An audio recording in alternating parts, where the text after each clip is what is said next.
So, hallo und herzlich willkommen in dem neuen Abschnitt, in dem wir unserem Mushroom noch ein Upgrade verpassen wollen. Wie du dich eventuell erinnern kannst, im vorherigen Kapitel haben wir ja in unserem Monster Master Child sozusagen auch eine Komponente eingeführt, eine BPC Monster Animation Montage, die haben wir uns ja angelegt. Die befindet sich aktuell im Ordner Blueprint selber und die beinhaltet ja nicht nur die Deaths, sondern hätte auch Attack oder Special Elemente, die wir hier integrieren könnten. So, und dazu werden wir das Ganze natürlich in der Monster Master Child erledigen, damit das allen anderen auch zur Verfügung steht, und dementsprechend werden wir da so eine Routine schreiben, dass alle paar Sekunden eben eine dieser anderen Animationen eingespielt wird. So, das schauen wir uns auch gleich nochmal an. Wir gehen auf Content, Monster for Survival Game Animation, auf PBR und dann eben auf unseren Mushroom und dann auf meine Smile. Ich habe die Smile genommen, vielleicht hast du die Angry genommen. Und hier gibt es ja zum Beispiel, gut, die Attack lasse ich jetzt weg. Der Mushroom soll ja friedlich bleiben, das machen wir dann beim nächsten. Und dementsprechend habe ich aber hier eine DC Smile. Ich hätte noch eine sogenannte, was haben wir denn noch? Schönes Idle Battle brauche ich nicht. Idle Normal habe ich noch nicht verwendet. Dann gibt es eine sogenannte Sense und so weiter. Und die werden wir jetzt einfach mal implementieren. Und dazu gehen wir jetzt mal auf unsere BP Monster Master Child, also auf unsere Ober-Child-Klasse für alle Monster. Und dem werden wir jetzt sozusagen ein Custom-Event geben. Ich würde das oben mit hinsetzen, das bedeutet, ich nehme jetzt mal diese beiden Geschichten und ziehe die nach oben. Die Actor Begin Overlap benötigen wir eigentlich nicht, aber ich lasse es einfach mal so drin und dementsprechend können wir hier ein bisschen Platz schaffen. So, an dieser Stelle werden wir jetzt einfach mal eine Routine schreiben, die sozusagen dann diese Animationen, die wir zuordnen wollen, einfach aufruft zu einer bestimmten Zeit. Und das machen wir jetzt einfach mit einem Custom Event, das heißt, wir gehen hier rein und sagen einfach mal Add Custom Event und diesen Custom Event, den nennen wir jetzt einfach mal Animate Monster zum Beispiel. Das wird unser Animate Monster Custom Event und dann geht es darum, zum Beispiel abzufragen, natürlich, wenn unser Charakter tot ist, soll er nicht mehr animieren. Wir haben ja zuvor die Death-Animation mit einem Loop beendet und so weiter und so fort. Deswegen sollten an diversen Stellen immer auch ein Branch kommen, ob die Sache schon tot ist, damit andere Events oder Functions nicht mehr abgewickelt werden, und das machen wir jetzt einfach mal über einen Branch, damit wir es nicht vergessen. Und die isDead, die bekommen wir ja, wenn wir hier oben am Häkchen drehen, aus unserer sogenannten Master selber. Aus unserer Monster Master gibt es die isDead-Variable und die können wir uns hier einfach mal reinziehen. So, natürlich müssen wir das Rädchen nicht bedienen, wenn wir das wissen, wir haben das ja drin, und ich mache es am liebsten immer mit isDead_not, das heißt not bool, und dann sage ich, wenn das nicht tot ist, dann geht es auch weiter. So, an dieser Stelle möchte ich meine Animation spielen. Wir haben hier unten unseren Tick, der ständig den Line Trace macht und das Moving, Move Forward und diesen Trace for Obstacle und so weiter. Und dann würde ich gerne diesen Tick auch stoppen können. Und das mache ich über eine Variable. Dann mache ich hier einfach mal Plus und die nenne ich einfach mal Stop Tick. So, das wird mein Boolean Stop Tick und Compile, und der ist defaultmäßig erstmal auf False, der soll auch durchlaufen. So, an dieser Stelle gehe ich jetzt hier einfach mal rein, sage Set und dann sage ich bitte an der Stelle Stopp mal den Tick. So, damit das auch fruchtet, müssen wir das natürlich auch unten implementieren, und das machen wir natürlich hier bei der Event-Tick, Parent-Tick, das wird ja übergeben aus unserer anderen Master, und da haben wir dann hier wieder, um einen Branch einzufügen, da machen wir einen Branch, und dieser Branch, der wird, ich schiebe das andere mal ein bisschen so weg, da haben wir dann praktisch Stop Tick. Und ich gehe natürlich wieder mal mit meinem Not rein, Not Bool. Du kannst natürlich auch mit False weitermachen nach dem Branch, das ist ganz dir überlassen. So, wenn der Tick nicht gestoppt ist, dann soll alles so laufen, wie es ist. Und hier oben habe ich jetzt einfach mal diesen Tick gestoppt. So, was möchte ich jetzt machen nach dem Stop-Tick? Ich möchte jetzt eine meiner Animationen, die noch übrig sind, spielen oder mehrere, und dazu gehe ich jetzt wieder raus und sage einfach mal Play Montage.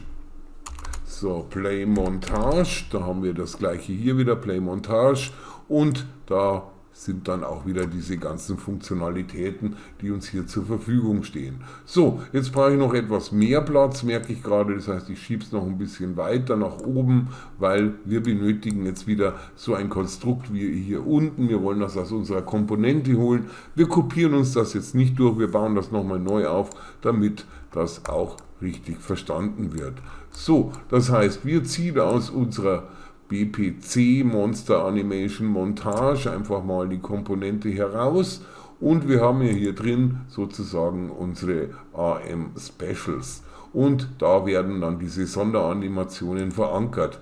Das heißt, wir gehen an der Stelle raus und holen uns mal diese Geschichte mit Get AM und dann diese Specials. So, dann haben wir die hier da, und dann wollen wir natürlich da ein Get machen. Wir wollen uns ein Element holen, und zwar wieder zufälligerweise. Ich mache das alles per Random, und dazu müssen wir wissen, wie viele sind denn da drin, und das kriegen wir wie üblich über die Lengths. Da haben wir hier die Lengths von der ganzen Geschichte, und wie gesagt, ein Array beginnt bei 0, also bei 3 Elemente geht es von 0 bis 2, und die Länge würde jetzt die Zahl 3 ausspucken, und deswegen müssen wir das Ganze um 1 subtrahieren. Das heißt, wir machen ein Minus, ein Subtract und dementsprechend minus 1. So, dann haben wir das Ganze hier schon mal um 1 abgezogen wieder, und dann geht das Ganze in die sogenannte Get-Geschichte. Aber vorher wollen wir natürlich noch ein Random daraus machen. Also wir suchen uns jetzt praktisch aus dem Array zwischen 0 und der Länge minus 1 zufällig eine Animation raus, und das holen wir uns über einen Random Int in Range, Random Integer in Range, und wir haben natürlich nicht das Minimum hier, das heißt die Steuerung-Taste und nach unten oder eben die Verbindung kappen und dann verknüpfen, und dementsprechend zwischen 0 und der Länge minus 1, das soll das Element werden, das zufällige, und das geht jetzt hier in die Montage to Play. So, dann dürfen wir auch nicht vergessen, dass wir das Mesh natürlich mit dem In-Skeleton Mesh Komponent verbinden, und dann dementsprechend ziehe ich das noch ein wenig nach unten. So, dann gehe ich mal auf Compile und Save.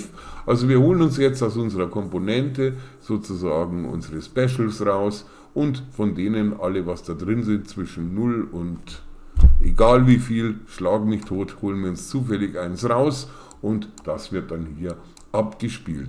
So, und wenn das komplett, diesmal machen wir on complete, wenn das abgespielt ist, dann wollen wir unseren Stop-Tick natürlich wieder aktivieren, das heißt mit Z Stop-Tick, und den machen wir diesmal false, damit dann da unten bei unserem Event-Tick das Ganze auch wieder aktiv wird. So, jetzt haben wir hier an der Stelle sozusagen einen Custom-Event, und von ganz alleine startet der sich natürlich nicht. Und den würde ich jetzt einfach mal so per Random einschalten. Das ist auch absolute Geschmackssache, das kannst du machen, wie du möchtest. Das bedeutet, ich gehe beim Event Begin Play raus und mache jetzt einfach mal eine Funktion, die nennt sich Set Timer by Function Name. So, da haben wir eine Set Timer by Function Name. Die Function Name heißt bei mir Animate Monster. Ich selektiere das und kopiere mir das hier oben raus, weil Unreal hier keine Schreibfehler verzeiht und auch keine Groß- und Kleinschreibfehler. So, da habe ich den Function Name Animate Monster, und den würde ich natürlich gerne loopen lassen. Und da kann ich jetzt sagen, alle 10 Sekunden oder eben permanent, oder 0 würde jetzt gar nicht sein, glaube ich zumindest, genau, also Seconds will clear it, also wäre der ganze Timer gecleared. Aber selbst diesen Timer bei Function Name, den können wir auch noch mit einer Random Value bedienen. Und das machen wir jetzt einfach mal mit einem Random Float in Range. So, dann haben wir einen Random Float in Range in der Time von der Function Name. Das heißt, die wird immer einmal abgespielt, da kriegt sie wieder eine neue Time, wie lange sie warten muss. Das Looping nicht vergessen, sonst wird es nur einmalig gemacht. Und in dem Fall sage ich jetzt einfach mal alle zwischen 5 und 10 Sekunden soll vielleicht was passieren. Absolute Geschmackssache. Variablen können wir später, wie gesagt, ja immer auslagern in unserem Game Controller, den wir ja noch geplant haben. So, dadurch werde jetzt das Ganze vorbereitet, dass es abspielt, und jetzt können wir das Ganze hier an der Stelle natürlich auch abspeichern, und dann wechseln wir jetzt einfach mal rüber zu unserem anderen Mushroom Blueprint, das heißt Enemies, wir gehen auf Monster, Blueprints, und da haben wir unseren BP Monster Mushroom Child, und an der Stelle können wir hier drüben in unserer Komponente BPC Monster Animation Montage haben wir hier die Chance, die AM Specials hinzuzufügen. Und dazu klicken wir jetzt hier bei unserem AM Specials Null Array Element auf Plus. Ich klicke gleich mal 4-mal drauf, vielleicht brauche ich auch mehr oder weniger, das sehe ich jetzt gleich. Und wenn ich jetzt die Steuerung und Space-Taste drücke, dann kann ich mir das so öffnen. Falls du dich nicht in dem Verzeichnis befindest, kannst du dich hier natürlich über Content durchangeln, bis du da bist. Ich bin bei der Smile-Version, und jetzt suche ich mir mal die Geschichten raus. Also Attack brauche ich nicht, Die brauche ich jetzt auch nicht. Es gibt ein Dizzy. Okay, den Dizzy, glaube ich, den kann ich auf jeden Fall nehmen, aber immer aufpassen, dass man die blaue nimmt, nämlich die Animation Montage, weil diese Variable, dieses Array nur Montages nimmt. So, und das Ganze natürlich auch über den Default-Slot von unserem Animation Blueprint angesteuert werden oder durchgeschleust werden muss. So, dann selektiere ich mal meinen Dizzy, und dann gehe ich hier mit dem Pfeil nach drüben, und dann habe ich den auch schon drin. So, dann kann ich das Ganze auch noch ein bisschen größer ziehen, damit ich es auch besser sehe, und dann mache ich wieder Steuerung und Space, und jetzt schaue ich mal weiter, was es gibt. Getting Hit brauche ich nicht, Battle brauche ich auch nicht, Idle Normal habe ich noch nicht, dann nehme ich auch die Montage mit dazu, die lege ich mir auch rein mit dem Pfeil, dann wieder Steuerung und Space, dann habe ich hier Idle, Plant, To, Battle brauche ich nicht. Dann schaue ich hier weiter, hier gibt es die Sense-Geschichten, die sind ganz schön, dann nehme ich hier noch so die Sense, aber natürlich auch die Montage an der Stelle, sonst geht es nicht. So, dann habe ich die Sense auch noch drin, dann wieder Steuerung und Space. Es gibt hier drüben noch eine Sense-Montage, die nehme ich auch noch mit, und dann gehe ich nochmal auf Plus und nochmal auf Steuerung Space. Es gibt noch eine Taunting, die nehme ich dann auch noch mit, und jetzt schaue ich nach, was es noch gibt, die Victory Smile. Und dann gibt es noch die Walk Backward und dann noch die Walk Forward, die verwenden wir ja schon, und Right und Left, und die brauchen wir nicht. Aber die Victory hätte ich gerne noch drin, das heißt, ich selektiere mir die an, ich gehe nochmal auf Plus und hole mir dann ebenfalls die Victory mit hinzu. So, damit habe ich meine Specials drin, die bleiben jetzt permanent in unserem Child Blueprint verankert, so wie wir es jetzt eingestellt haben. Und wenn wir jetzt auf unseren Level gehen und wir gehen auf Play, dann werden wir sehen, die hüpfen, und die werden dann in diesem Zeitraum hoffentlich irgendwas tun. Jetzt schauen wir mal, ob das Ganze auch eingeschalten worden ist. Genau, momentan eiern sie nur so rum, das heißt, es funktioniert noch nicht ganz wirklich. Ich probiere es nochmal, vielleicht habe ich es einfach auch übersehen. Die sollten jetzt dementsprechend das auch einschalten zur gewissen Zeit. Nein, da gehen die Animation Montage noch nicht durch, und da werde ich jetzt wahrscheinlich noch einen Fehler haben. Das heißt, ich schaue nochmal auf meinen BP Monster Child Master, und genau, ich sehe ihn schon. Ich habe ja vorher gesagt, das geht jetzt bei Uncompleted weiter und nicht direkt, weil sonst schießt es direkt durch, gibt den Tick wieder frei, und dann geht das ja wieder über in die andere Geschichte von unserem Animation Blueprint. Das heißt, diese Geschichte muss natürlich runter auf Uncompleted, damit das Ganze erst wieder mit dem Tick freigegeben wird, wenn die Animation auch durch ist. So, entschuldige bitte, das war ein kleiner Fehler, und jetzt probieren wir das Ganze nochmal aus, und dann sollte es auch so funktionieren. Das heißt praktisch, Sie machen Ihre Walk- und Idle-Sachen, und dementsprechend können Sie natürlich auch jetzt irgendeine zufällige Animation abspielen, die sozusagen hiermit integriert ist. So, jetzt schieße ich alle ab, man sieht es nicht wirklich gut, das heißt, ich mache nochmal einen Versuch von vorne, damit das Ganze auch ein bisschen besser sichtbar wird, und dementsprechend sollten Sie sich auch so verhalten. Die bleiben dann auch kurz stehen, machen dann praktisch ihre sogenannte Special-Animation, wie jetzt den Sprung zum Beispiel für Victory und so weiter und so fort, und das haucht dem Ganzen ein bisschen mehr Leben ein.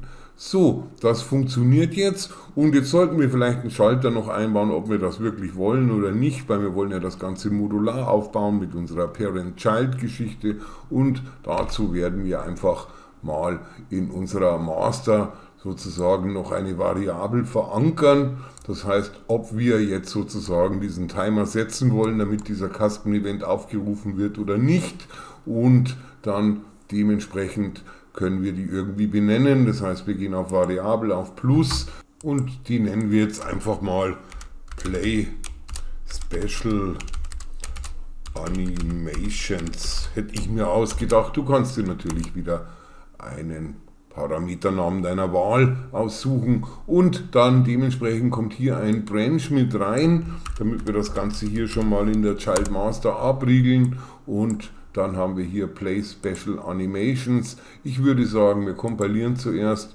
und wir werden das auf jeden Fall hier schon mal auf True setzen, dass das automatisch mit drin ist und wenn das irgendein Charakter nicht will, dann muss er eben diesen Parameter auf False setzen. So, dann haben wir hier Play Special Animations auf Plus. Das ist automatisch jetzt sowieso an. Das würde bedeuten, wenn wir jetzt hier playen und nichts verändern, dann hat sich eigentlich auch nichts anderes getan. Das heißt, die werden jetzt auch dementsprechend ihre anderen Sachen durchführen. Hier war der Victory-Sprung zum Beispiel mit dabei und dann dementsprechend müsste auch dann alles andere per Random hier auch so passieren. Genau, und das tut es natürlich auch und jetzt können wir natürlich noch einen Schalter einbauen in unserem Child selber, dass wir auch sagen können, okay, bitte der Pilz soll es nicht machen und das werden wir jetzt gleich mal tun.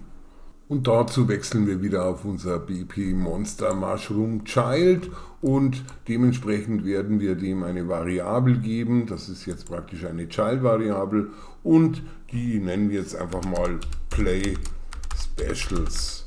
So, das wird unsere Play Specials mit Fragezeichen und die mache ich sogar mal public, dass man von außerhalb sagen kann, der Mushroom soll es machen und der nicht. Das kann man natürlich explizit dann auch einstellen, das heißt public und wir werden die aber standardmäßig auch auf True setzen, damit das automatisch immer startet. So, und jetzt holen wir uns einfach mal unsere Variable von drüben raus, von unserem Monster Master Child, die heißt ja jetzt Play Special Animations, die haben wir hier angelegt.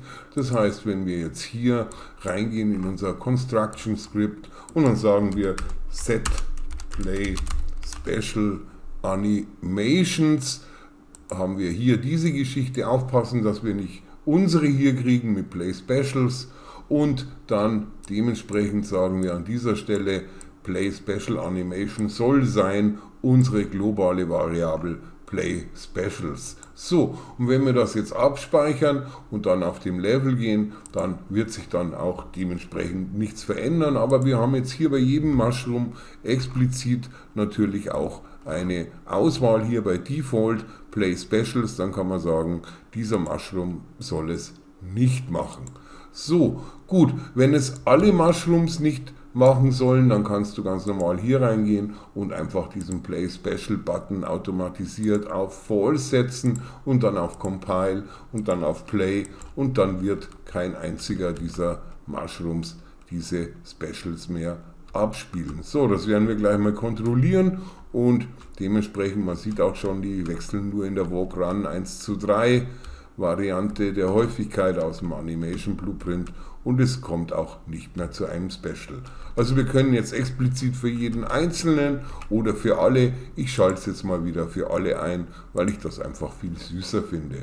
So, dann haben wir das hier an der Stelle auch erledigt und du siehst, wir haben jetzt einfach nur noch Ableitungen und sämtliche Geschichten, die relevant sind für unsere Monster, die erledigen wir zum Großteil jetzt einfach in unserer sogenannten Monster Master Child.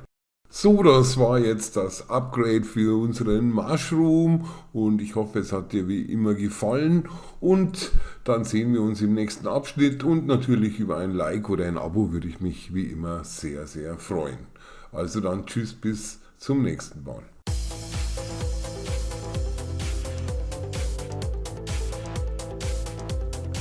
Also haut rein, bleibt cool und bleibt am Ball.